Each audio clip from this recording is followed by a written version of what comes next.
Hello everyone out in Channel 9 land. This is Talkin Baseball Season 5, Episode 4, brought to you in June of 2019. And I'm Jason Smith. This is Pete Lincoln, as always, and we're happy to bring you yet another episode. This episode is being called First Baseman. First Baseman. But before we get started, I have to excuse myself. I'm a bit tired from last night's marathon. This is being taped the afternoon after the Red Sox lost a 17-inning game last night, and people that are real baseball fans have to watch all 17 innings. But last night, after 11 innings, and we'd had a long, hard day in Boston and appearing before the selectmen, I said, well, after 11 innings, there's no way they're going to win this game. So I went to bed and shut off the TV, and I lay there wondering what's happening. So I woke up at the 13th inning and turned it back on, and they were still playing. So after another inning, I said, well, they're not going to win, so I shut it off again. And then the 15th inning, I turned it back on, and finally, it ended at 1:45. They lost, and then I couldn't get to sleep because I was mad because they lost the ball game. You get so wrapped up in the drama because any 17-inning game has twists and turns and all kinds of things, and the Sox blew through their bullpen, and these AAA nobody guys kept getting the Twins out, and then the Sox didn't score, and then the Twins didn't score, and it went on and on and on. I know my wife and I went up to bed about midnight and said, I will just watch it till it's over, and 1:45, we turned the game off. And then, of course, till after 2, we're going, oh, my God, they blew so many chances, and you're so worked up, the adrenaline's going. So we're a little bleary-eyed today. So I think fans out there can associate with this. In fact, I got an email from someone. He said he went to bed, but he got up at 3 o'clock in the morning to use his phone to find out what the final score was. Of course. Then he was mad, good to go back to bed. Of course. And so any fan who stays up for every second of every game, we sympathize with you. We know what you're going through right now. So excuse us if we're a little punchy this episode. Well, one of the theories that they do, the millennials don't like long baseball games, is one of the proposed plans to do away with this all-night stuff is after the 9th inning, you put a man on second base to start each extra inning. Today I might agree with that, but tomorrow I definitely won't. Well, the Red Sox wouldn't have gotten them home anyway, the way they were hitting last night, so I don't think it would have mattered very much. Oh, well. So, oh, well, it happens, and at least it's not 3:30 in the morning like the World Series game was last year, so we can thank for that. So. Now, since our last episode, a shocking thing happened in the baseball world. I'd say as shocking as anything that in all the time I followed baseball happened. The greatest idol in baseball today, Big Papi, was his assassination attempt on him in the Dominican. And he was shot and very, very seriously wounded by some kind of conspiracy. We don't know what's going on. They've had as many as 10 people who they think may have been gunmen or conspired to be gunmen in this, and there's so much, as our commander-in-chief would say, there's a lot of fake news floating around right now about this. So nobody really knows what the story is other than Papi was shot. And it went, and my medical background here went through his intestines, which I work for, I code intestine cases, went through his stomach, and he had to go into emergency surgery. He was bleeding into his stomach. And they did a quick emergency surgery down in the Dominican and then flew him up to Mass General, where he is right now. And apparently Mass General is flooded with cards. Get well, we miss you, get better, and sending all well wishes. And, of course, we send our well wishes to Papi, too. It's just... shooting Big Papi is something like dealing with shooting America.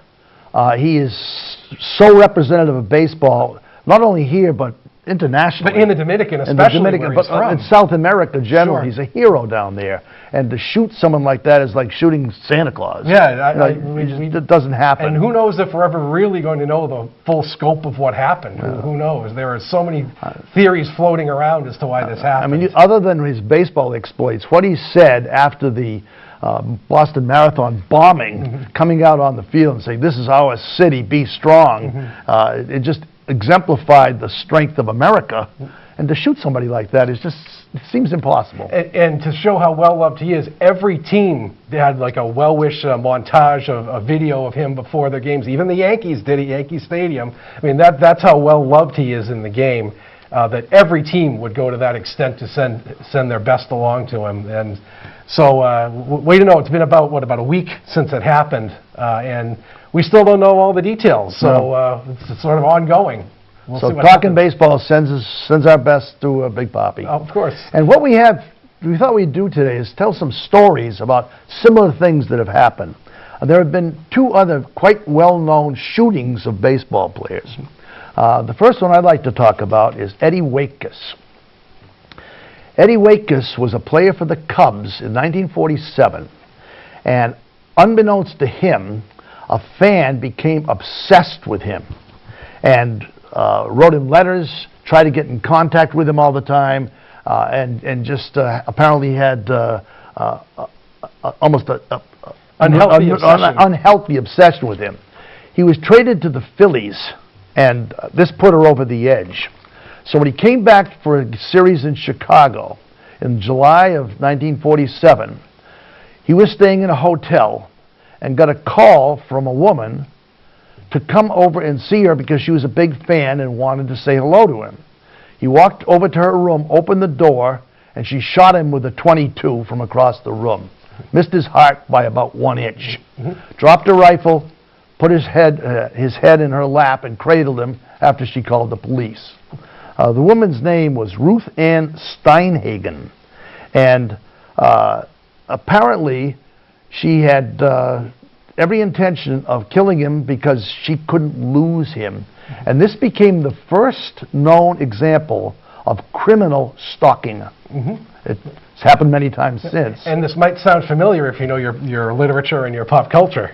This happened, as I said, in 1947. Miraculously, he came back, was able to finish the season, and went on to a fairly decent career. But Bernard Malamud wrote a book called The Natural in 1952. And if any of you have seen the movie, which was done much later on with Robert Redford, it does have a scene where Robert Redford is shot by a woman. Right at the beginning. He got that inspiration from this episode. Malamud was not particularly a baseball fan, and that wasn't the focus of the book either. It was more on the Joe Jackson story. Right. But the Eddie Waitkus shooting was his inspiration a couple of years later to write the book. Yeah. So go watch The Natural. You have some background as to that it was based on a true story now. And at least that episode ended fairly happily that he survived, but this next story did not. One was very sad. Some of you, if you were a baseball fan in the 70s, I'm sure you remember this one. In 1978, the Angels had an outfielder called Lyman Bostock, and he came up with the Twins in the mid-70s, and prior to the 1978 season had signed a big free agent contract with the Angels, and he was a hell of a ball player. He came in second in hitting to Rod Carew in 1977, and his defense was renowned. He was sort of the Jackie Bradley of the AL at that point. He was a terrific defensive center fielder, very good hitter. 1978 was only his third season in the big leagues, and he was playing a game in Chicago, coincidentally. And he and his uncle went to his uncle's house, and they picked up two friends, just friends, no romantic engagements or anything like that. And one of the women they picked up was a ex-wife of one Leonard Smith. Now, Smith and his wife were going through heated divorce at the time, and Leonard Smith was convinced that his wife was cheating on him. So Leonard Smith watched this crew get in the car, these four people, Bostock and his uncle and these two women, and he assumed that Bostock was the one who was cheating on, his wife was cheating on him with. So he pulled up to the car and fired shots into the car, meaning to hit his ex-wife. He hit Bostock instead, right in the temple, and he was killed almost instantly. They transported him to a hospital, but he was dead by the time they got there. And it was at the end of the 1978 season. It was still going. It was late September. So this wasn't an off-season incident. This was right in the middle of a pennant race. And so the really interesting thing is with Leonard Smith, they actually had to rewrite a law in Indiana after this happened, because what happened is Leonard Smith pled insanity and only served 21 months in jail for killing Bostock. And they had to rewrite the insanity law in Indiana. He was tried in Indiana. I guess that was his home state. I'm not sure what the background is there, because it happened in Illinois. And he went and lived his life for another 30 years and just died peacefully and never had another run-in with the law. And never mentioned the Bostock shot killing again. No.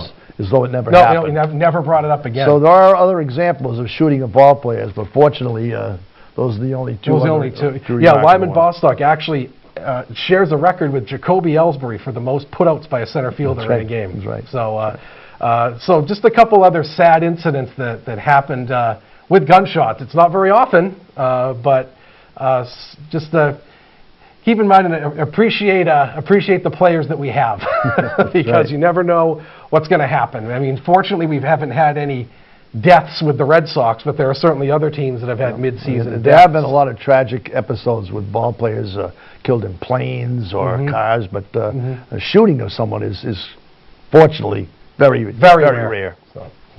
So it's time for trivia. We're going to do a new spin on trivia today. I'm being put on the spot. Yes. Usually we put out a question and we sit and say you don't know the answer, and then at the end we give you the answer. Well, today we're going to try a new twist. I'm going to ask a question, and Jason's going to ponder it, as he always says. And then when we get to the answer part of the trivia question, I'm going to give him some hints and see how long it takes him to get the answer. And you can play along home, too, with those. Okay, yep. If Rich Latard is watching, I gave him this quiz, and he got it in three. Okay, so I'm on the spot for three clues. Okay. This is flashback to trivia night at the Border. Here's the trivia question. We're talking about Big Papi. Okay. Big Papi hit 541 home runs in his career off 330 different pitchers. Okay. Which pitcher did he hit the most off of? Ooh. Hit six off one particular pitcher. One guy. Okay. You ponder that now. I will think about that. Which pitcher I will definitely think about Big that. Papi hit the most home runs off during his career? Okay. I will ponder that. That's a great question. Okay, now we get to the central part of each of our shows this year. What we've been doing is try to pick the Mount Rushmore Hall of Fame. That is the top 5 players that have played each position since 1950. Just quick again, we chose 1950 because that was when integration had begun, when the expansion began, and also because I'm old enough to have seen all the ball players. And vested interest. And one of the key factors we take into picking these people is they actually played that position. Right. Now, we're doing first base this week. And the problem with first baseman, everybody's played first base. Everybody plays. If you're a catcher and you can't catch anymore, you play first base. Third baseman, you can't play third anymore, you play first base. So everybody's played first base. But not everybody has played first base for a title career. For a whole career. For a lengthy period of time. Even think back, people like Yaz was at first base for a while. Sure. I mean, it's sort of where they ship you at the end of your career if you can't field anymore. So needless to say, on this list, there are a lot of heavy hitters in this list because first, there are some very slick fielding first basemen. We were going to mention a couple, but it's not generally regarded as a defensive position like the shortstop and the second baseman. And again, there's only 11 players since 1950 that have played over 2,000 games at first base. Right. Yep. So that's how rare it is that people have a whole career. So those are, in fact, all but one of our players have played over 2,000, and he is still active, so he might. Yes, he might pass it. So there's a fact of a lot of people will pick first baseman that, like Yastrzemski sometimes picked his first base. Right. He played about 600 games. Right. Yeah, he played a couple seasons, and that was no consideration if that's the case. Yeah. The other thing is Gold Gloves. Gold Gloves at first base have been spread around except for 2 guys, and they didn't make our list. No, they didn't. No, no, they did not. Offensive enough. So here we go. So here's our Mount Rushmore first baseman for 2019. 2019. So for the first time ever, last time we actually had our first active player make our Mount Rushmore. This time we're actually going all the way to having an active player as our number 1 pick. This might be the only time we ever do this. So our number 1 pick for the top first baseman is Albert Pujols. And we get some encouragement from the female contingent of the crew Albert here. Pujols was appreciated for more than just his baseball ability in our league. So enjoy the pick while it's up. But Albert Pujols it absolutely blows away everybody else in terms of his offensive numbers. He is clear-cut, far and away, probably the greatest offensive player that's played in my lifetime anyway, or very close. He's still active. He's still with he signed a huge free agent contract with the Angels. He came up with the Cardinals. And now that's criticized because he's sort of slowing down in his career. Well, it's kind of too bad because he was a Cardinal. He was. It's like that was his position, and to take money to go elsewhere He didn't need the money. I think it was an 11-year deal he signed with the Angels. So it was an extraordinary free agent contract. But right now, we always, 3,000 hits is the banner for a Hall of Fame. He is still active, and he has over 3,100 hits, which is in the top 20. There are only 30 guys who have ever had 3,000 hits. He has 645 homers, which is 6th all-time. I don't know if he'll move up a spot given his career trajectory.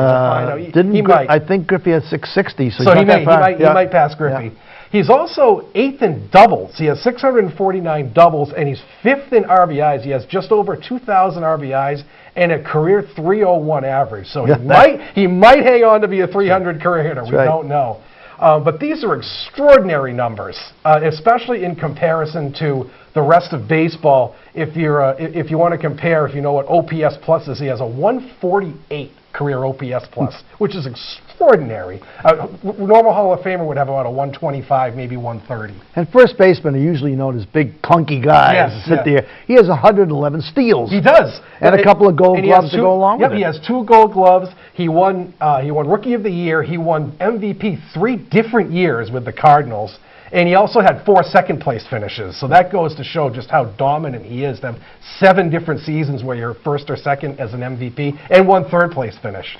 He won 6 Silver Sluggers, too. Yeah. And this is something else that you may not know. He's the first that he is the all-time leader in grounding into double plays.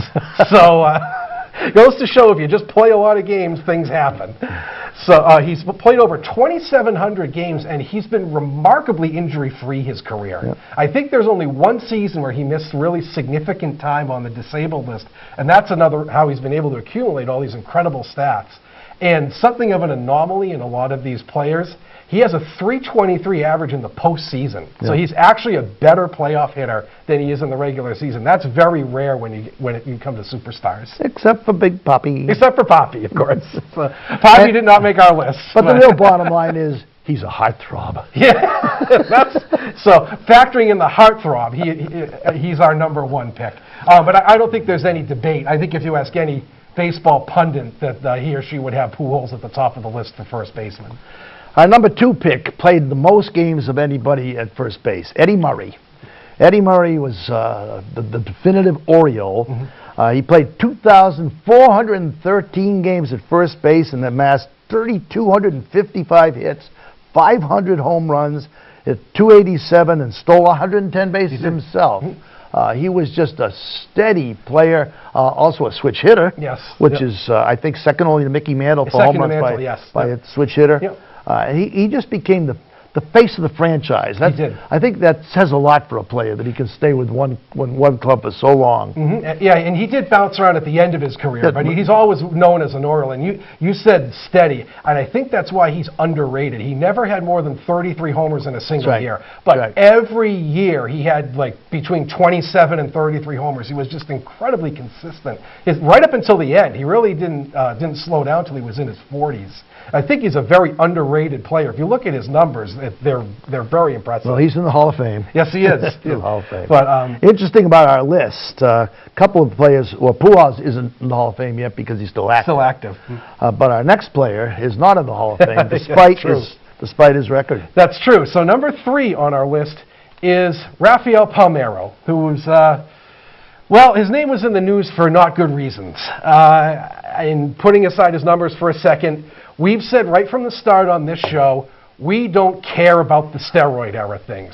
That does not factor to us. That's not our place to judge. We take the statistics. We take the stats. So, but he played in the steroid era, as they call it, and put up some terrific numbers. And if you remember, when they had the big steroid hearing, he was one of the players called up and he said, "I'm not here to talk about the past. I'm here to talk about the present." And whether it was true or not, baseball pinned him as being a steroider at that point, and he's never been able to live that down, whether it's true or not. And he had 3,000 hits and 569 homers, and I don't think he's even on the Hall of Fame ballot anymore. He's not on the ballot. He dropped off the ballot. No one votes for this guy. The anti-steroid crowd has taken over and completely shunned him. He has better stats than Big Papi. Oh, by far.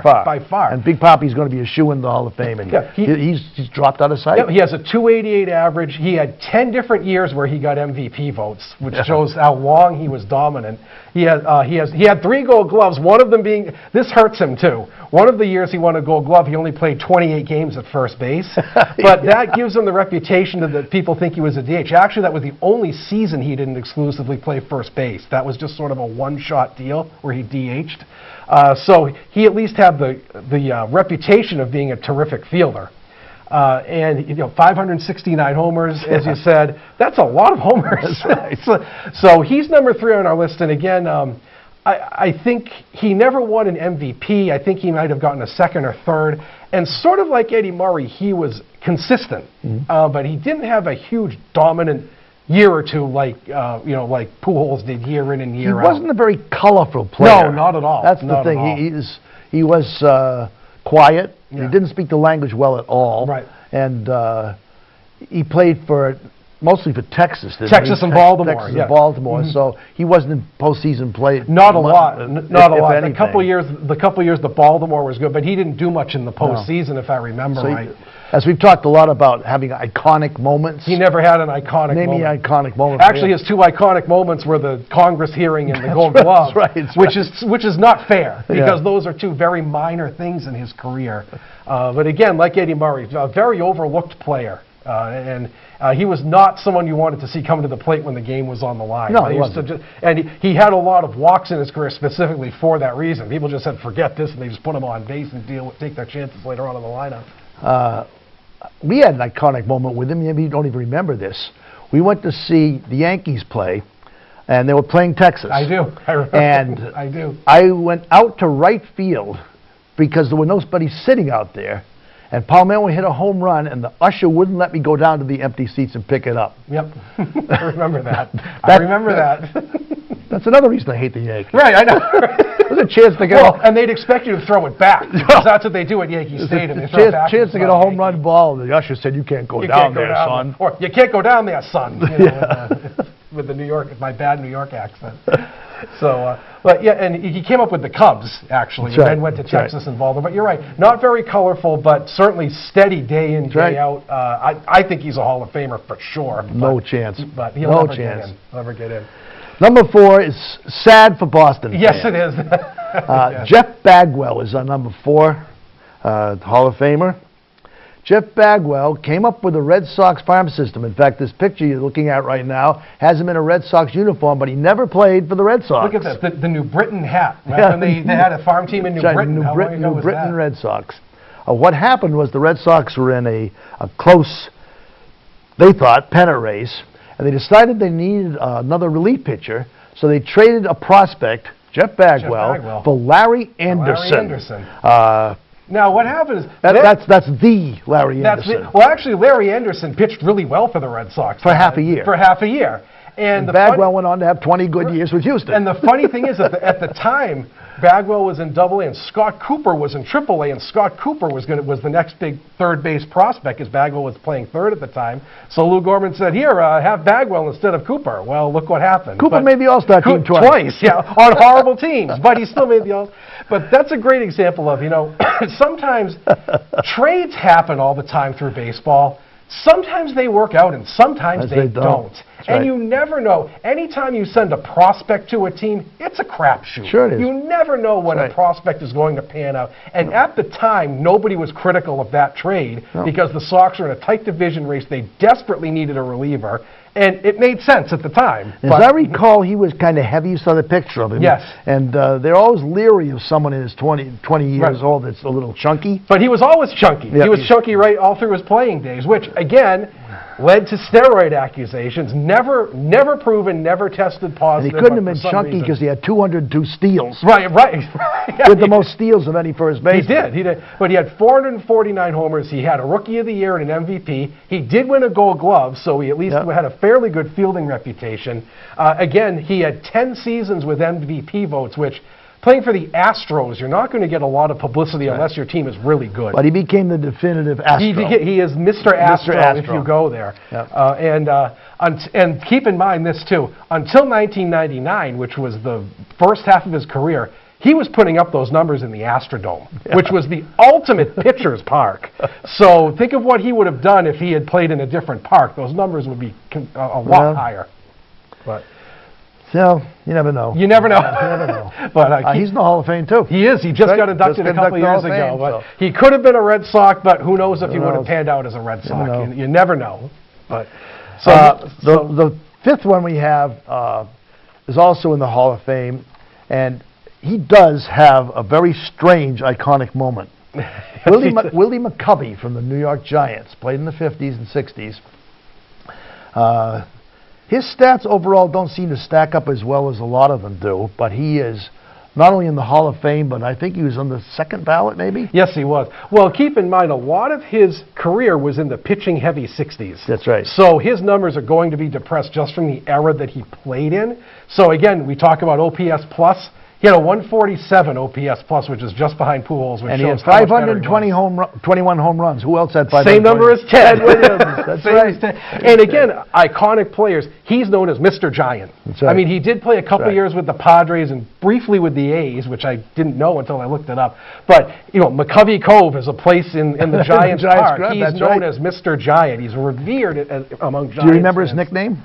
No, I don't. Great, Stretch. Stretch. Willie Stretch Willie McCovey. Stretch Finally McCovey. stumped the A's Oh, here. I didn't know that one. Well, a little before my time. Little before. Yeah, not but you much. can read. I can read. Nothing's before your time. And again, talking about parks, he played most of his career in the Candlestick Park, That's right. which again was just a cavern for hitters. So imagine what he would have done if he played in it's not Pac Bell, whatever the Giants Park is now. They change it every year.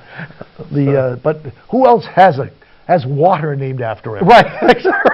nobody Cove. in baseball. But he did 521 homers, and he hit for 270 average, and for most of his career he was in the 280s. The last couple of years he kind of hung on a little bit too long, as some players do, which we can forgive him for that. But again, he had a Rookie of the Year, he had an MVP, and like everyone else, it seems to be the magic number.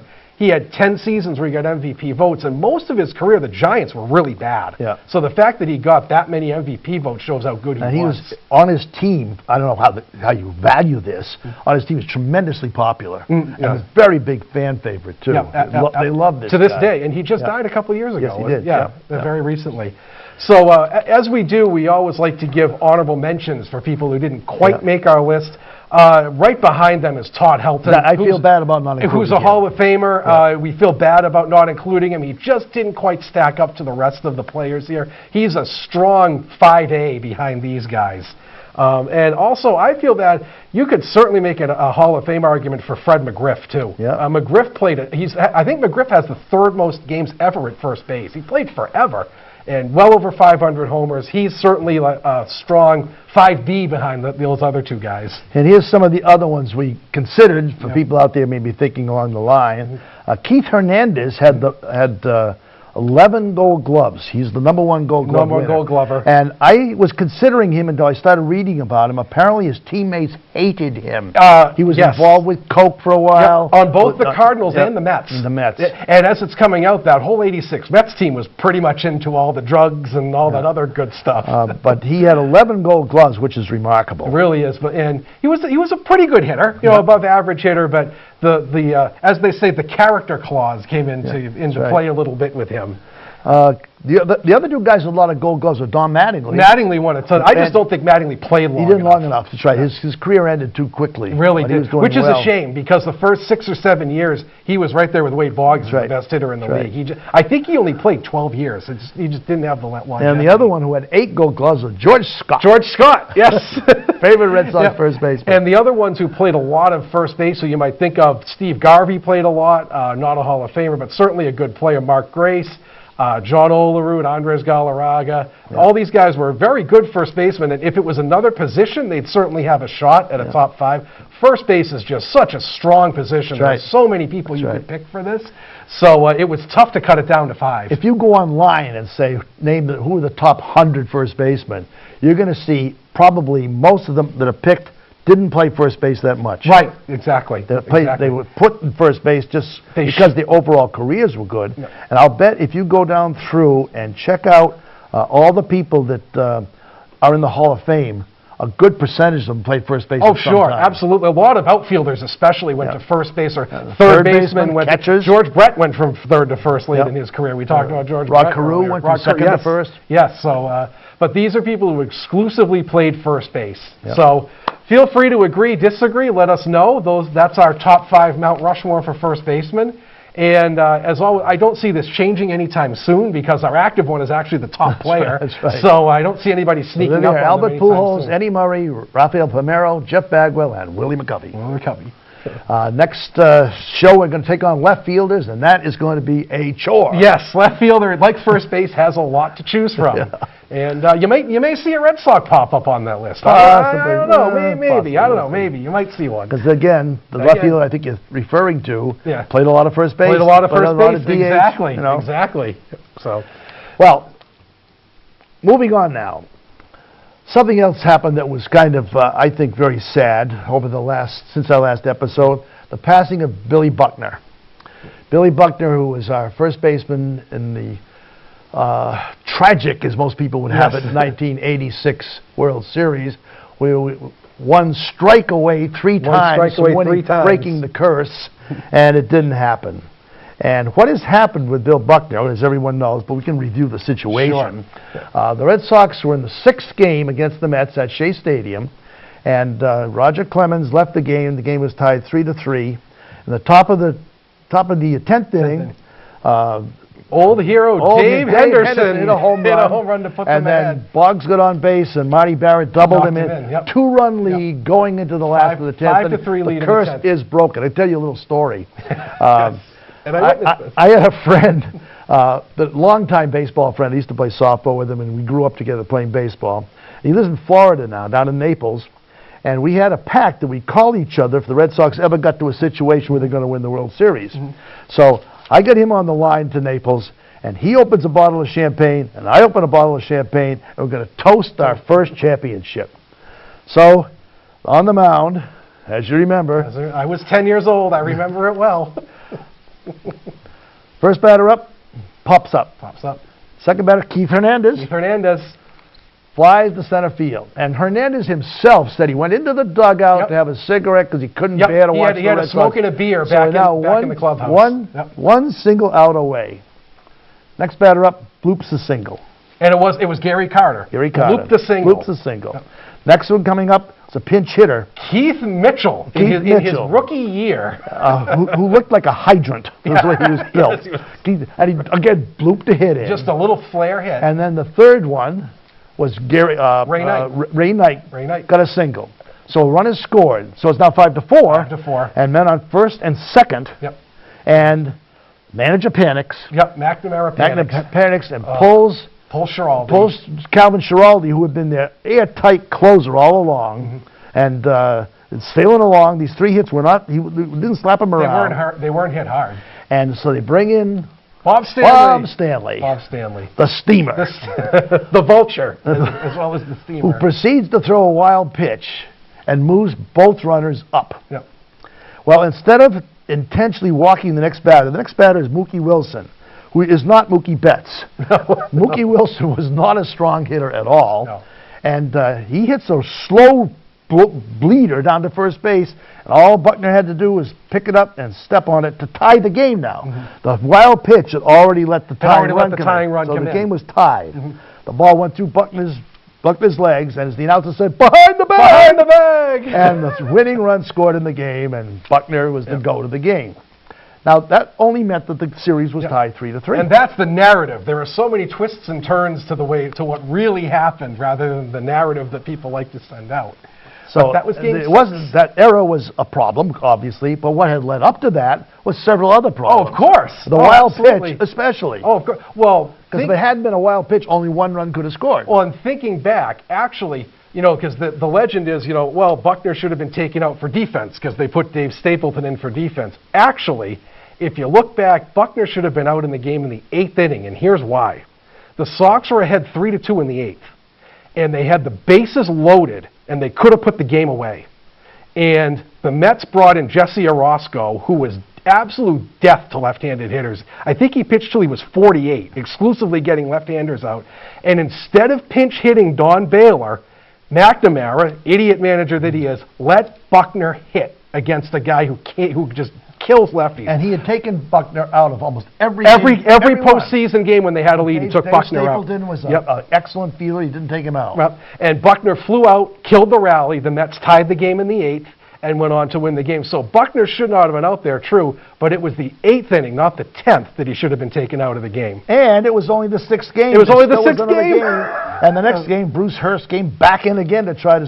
In fact, I can recall that up on the scoreboard, first of all, prematurely, they flashed, "Congratulations to the Red Sox for winning." Yeah. And then it said, "Most valuable player, Bruce Hurst." Would have been the MVP of the series. Absolutely. Yep. So they brought him back, tried to bring him back in again. He pitched 5 shutout innings, but then they got to him. He tired out. Yep. So because they lost the game, somehow the entire curse landed on Bill Buckner. Yep, and it should have fallen on McNamara because, as you said, Schiraldi had been airtight. He was so tired. They had really ridden him. He was already at 40-something pitch. That was his 3rd inning of work that he was in at that point. They did that in those days. Yeah, he was already at 40-something pitches. He pitched a ton of innings in the postseason, and they didn't hit him hard. I think he was just a little bit tired, missed some location, and McNamara panicked. Yep. But for some reason, it all fell on Buckner because it's easy for the media to create a narrative on something like that. And Buckner became vilified. Yes. Vilified. He finally was they booed him out of Boston. And the funny thing is that, well, the next year, they gave him a standing O at opening day. But there were a lot of people that said, yeah, he was the reason we lost the series. That's right. Completely unfair. Now, the man had close to a Hall of Fame career, 2,700 hits. 2,700 He was a batting champion. He was an all-star in the National League with the Dodgers. And before he ruined his ankles, he was a stolen base champ, too. Right. If he had stayed healthy, imagine what his career would have been. But that's all he's known for. That's all he's known for. And it's really to his credit, Buckner was just an incredible human being. He was always very graceful when it was brought up to him. He and Mookie Wilson became great friends and actually did card signings together. If you watch the MLB Network, they had a countdown of the greatest games ever, and that was number 4 or 5 that list. And he and Mookie Wilson were in the studio talking about it, and they asked Buckner, if he could do it again, would you do it? And he said, absolutely, I'd do it again. Sure. I got to play in a World Series. A lot of people never got to do that. I had a great time. It was one of the all-time great World Series. Of course I'd do it again. So that goes to show the perspective that this guy had on his career and versus his personal life. And a little personal story. The Shriners Auditorium up in Wilmington has a card show once a year, and a lot of ex-athletes, baseball players, all athletes go up there, and you can get them to sign autographs. So a few years back, my wife and I went up to the show, and Bill Buckner was there to sign autographs. We wanted to get his autograph. Yep. So we went to the line where it was. Cal Ripken was next to him. The line was out the door for Cal Ripken's autograph. No one was in line for Bill Buckner. So Debbie went up to him and said, "Mr. Buckner, you know, you've always been, we've always admired what you were able to do for us, and the fact that you are labeled as a loser of the purveyor of the curse is just not fair. We love you." And he started to cry. Yeah. It meant so much for somebody to say that to him. Yeah. It was just a very touching moment. But how to be saddled with that? So what we've come up with, yes, other stories about people who have been saddled unfairly for single mistakes. Now, and as you said, Buckner had almost a Hall of Fame career, and if he'd stayed healthy, he probably would have made the Hall of Fame.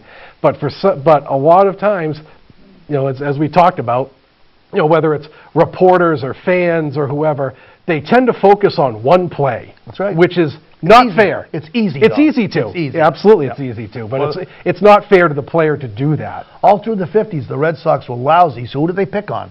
Ted Williams. Ted Williams, right? Ted Williams didn't win a game today. Who was the last reason they were lousy? Yeah. Right. They lose 12-9. He got 2 home runs, but he was the reason they lost. Right. Yep. So we came up with a couple other players who you might know. There were a couple old-time players, actually, who were known through history as people who had one play who defined his career unfairly. So the first one we're going to talk about is, do you want to do Merkel or Snodgrass first? We'll do, which one you have? Which picture you have next out there? We'll do Merkel, I guess. Bucky. Yeah. We'll do Bucky Dent We'll first. do Bucky Dent first. This is a whole different story. This is like an example of one play defines a career right here. Okay. So This is sort of reversed now then. Yeah. Bucky Dent is known as, well, I won't even say his nickname. What he's known as. We'll get thrown off Channel 9 if we repeat his nickname. Because he hit a home run in a playoff game against the Red Sox. Now here's one. I was at that game. Yeah. And everything I say is true. I have photographs of my own to show it. The Red Sox were playing the Yankees in a playoff game. Each team had won 99 games. The Red Sox had come back to tie the season up at the very last day. So they had to play an extra game. And through a coin toss, it was played at Fenway at 3 o'clock in the afternoon on October 2nd. So the game's going along, and Torres is pitching. Mike Torres is pitching excellently. Pitching a shutout. And he's pitching a shutout against Ron Guidry. Yep. 2-0. Yaz hit a home run. Rice knocked in a run.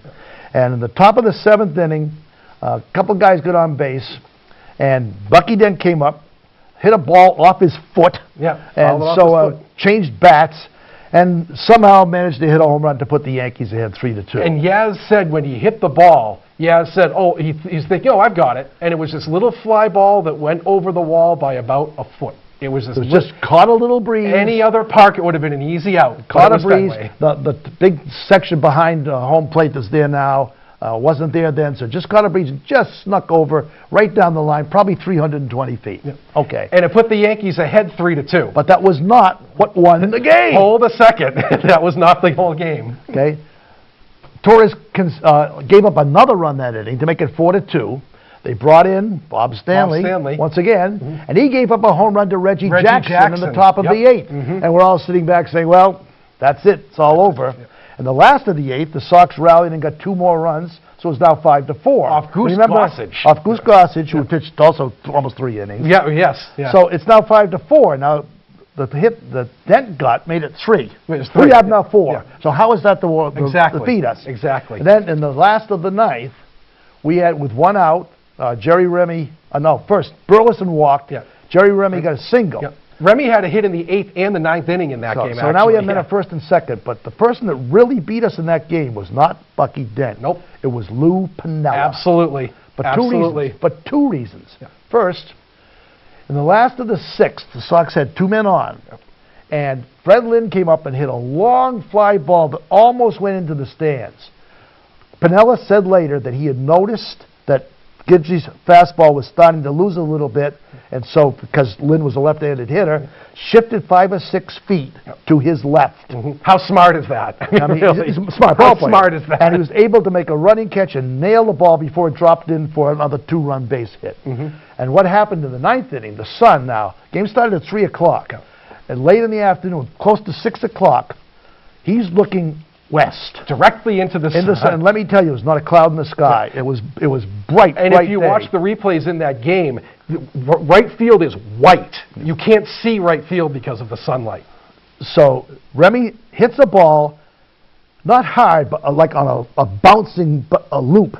Piniella stands there like this with his arms out, like, I can't see it. Where's the ball? And at the last minute, stabs at it. Just goes like this.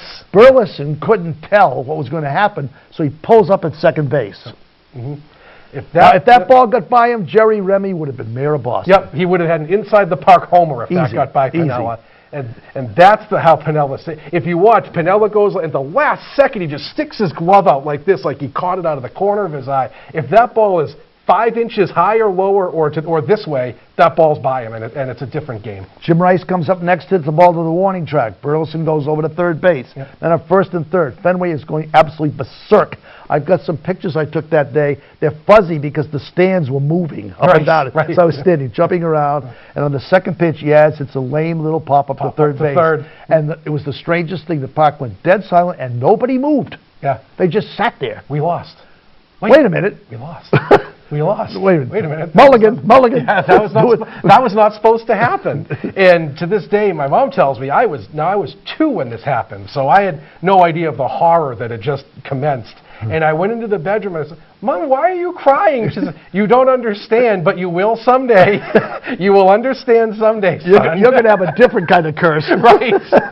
This curse will last into your lifetime as well. But so what's happened is Bucky Dent has become the villain. He's not the villain. He didn't, yeah. Maybe Jackson is the villain? Sure. Pinella's Jackson the or villain? Pinella, sure, absolutely. But Bucky Dent, because he had a 3-run homer, which was his iconic moment because that was the only thing he ever did. Right. He had 5 home runs that season. Right. Yep. But those are all great examples. That's a great example of how one player gets known for one thing, true or not, for whatever reason. So we have another couple examples here from the old days. So I'll kick it off. There's a player called. Oh, you had Merkel first. No, I'll do you? Merkel. Yeah, let's do Fred Merkel first. We're going way back now. Yeah. When I was a kid in 1950, my dad gave me an old-time baseball book, and I devoured it.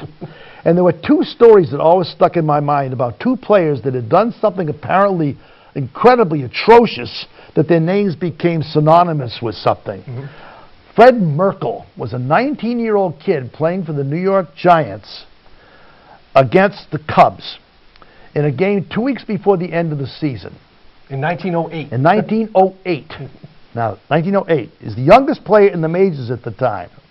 The game was tied, and he is a guy on first base, and he singled him to second, and the next guy, I guess they were behind by 1, right? They were behind by 1, yeah. The next guy singled and scored the guy that was ahead of Merkel.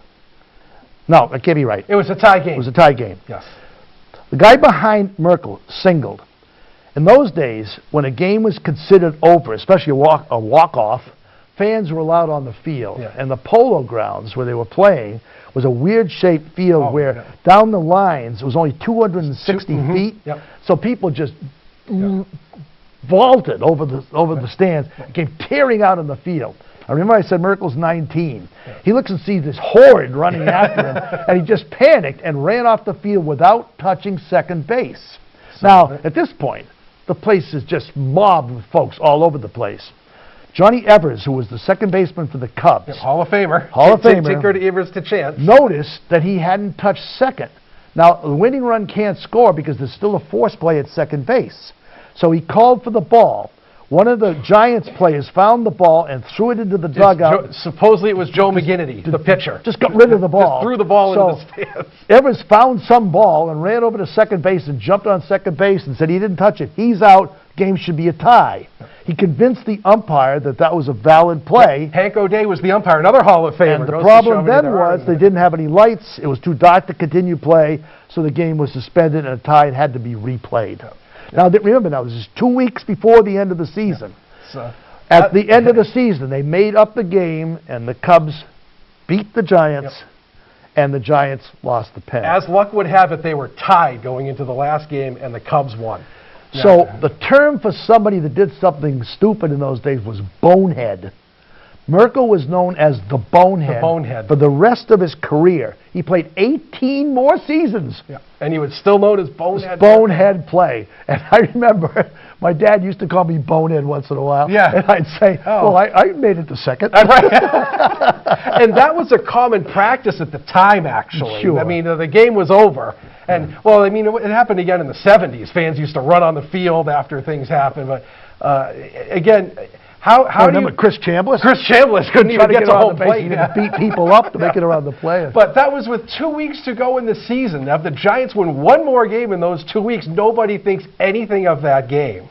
But because that's a play that it makes a great story, Merkel gets tagged with that nickname, and even years later, over 100 years later, we still refer to him as Bonehead Merkel. That's what he's best known for. Now, he had a 20-year career, but that's what he's best known for.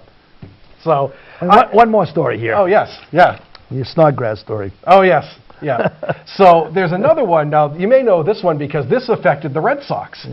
This goes back to the 1912 World Series where the Red Sox played the Giants. Now, there was an 8th game. Because it was a best of 7, but there was one game that got called a tie because of darkness. So it's the only 8th game in modern baseball history. Now, the Red Sox and Giants were tied 3 games apiece.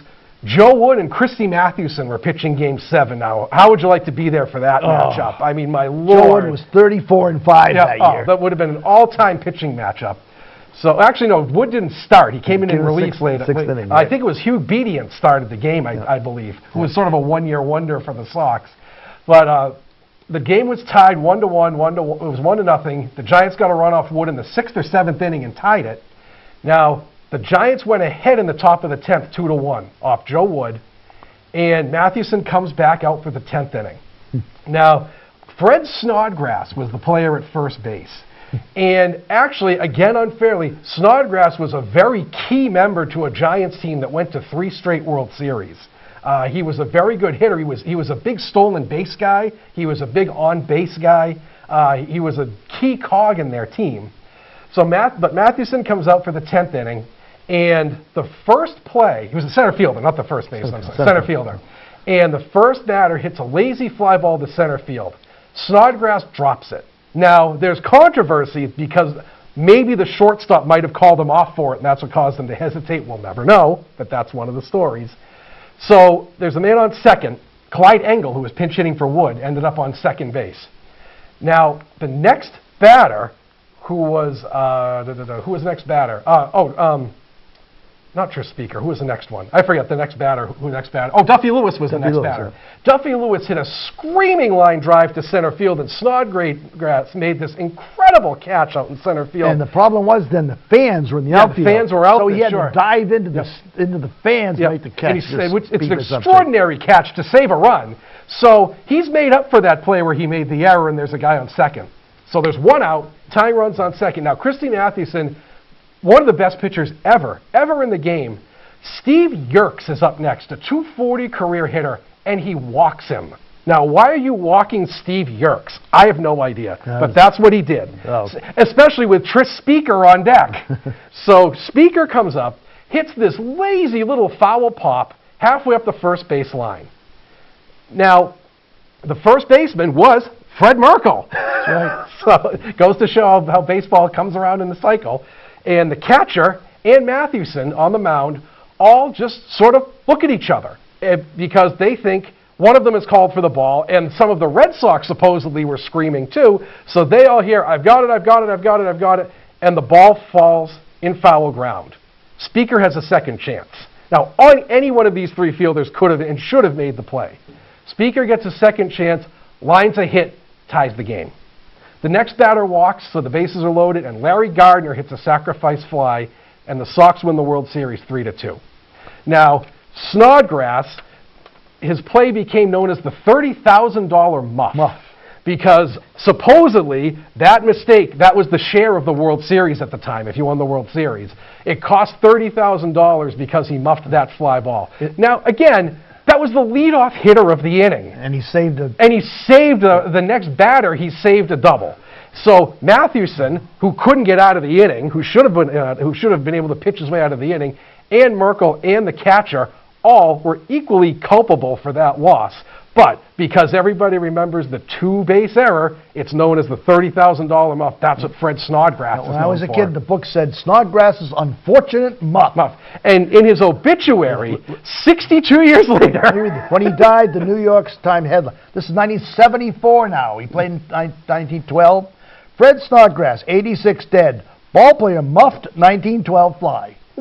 So 62 years later, that's the play that he's known for, completely unfairly.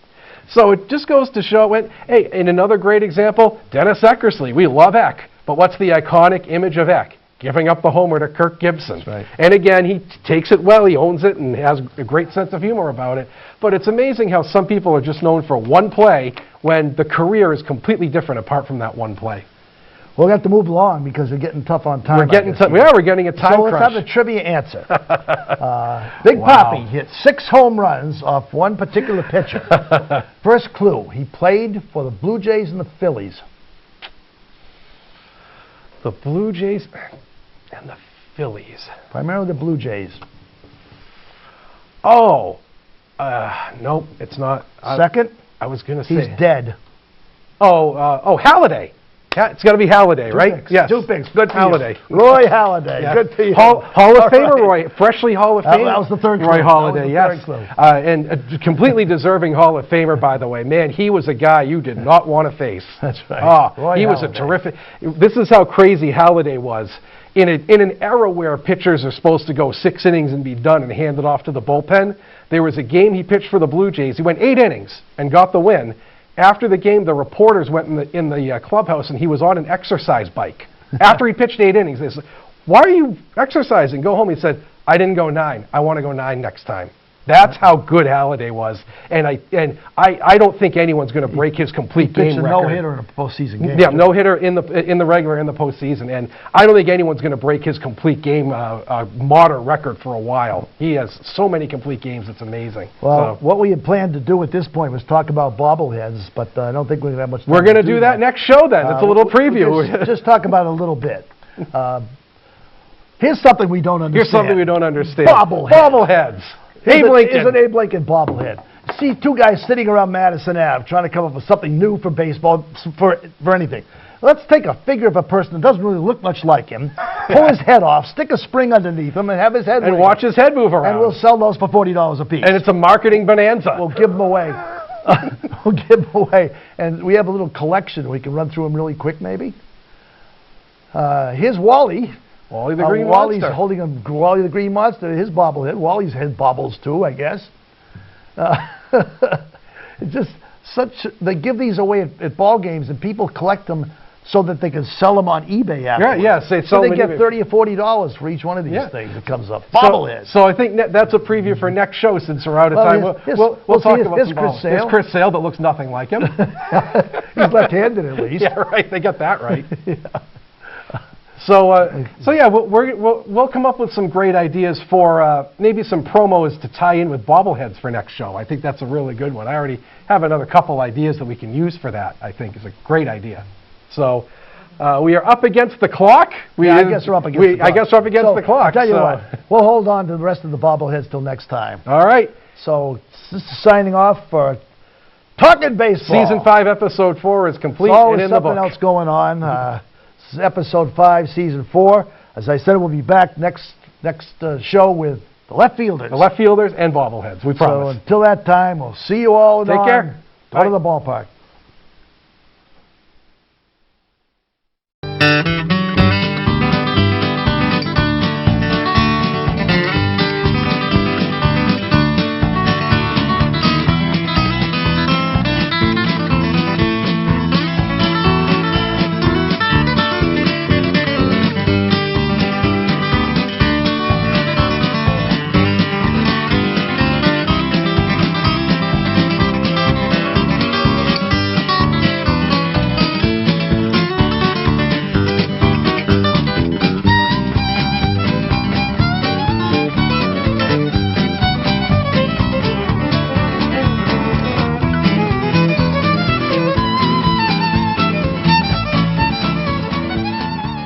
Thank you for watching another outstanding program provided to you by Lunenburg Public Access.